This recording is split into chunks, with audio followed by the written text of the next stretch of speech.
পাহাড় তুলার মতো ধ্বনিত হতে থাকবে, মানুষগুলো ছিন্ন বিচ্ছিন্ন হয়ে ডানে বায়ে ছিটকে পড়বে, চন্দ্র সূর্য আলো থাকবে না, মানুষের চোখগুলো ছানা বড়া হয়ে যাবে।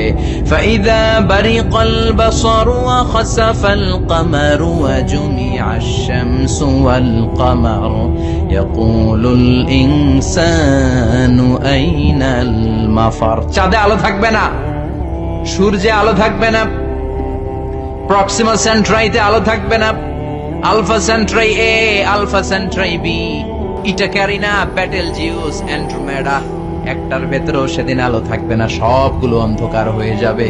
সাগরের পানির মধ্যে সেদিন দাও দাও করে আগুন জ্বলবে, মানুষগুলো পাগল হয়ে যাবে। কেউ থাকবে তখন টয়লেটে, ইমাজিন কেমন ভাবে আল্লাহ নকশা এঁকেছেন। কেউ থাকবে টয়লেটে, কেউ থাকবে ক্ষেত খামারে, কেউ থাকবে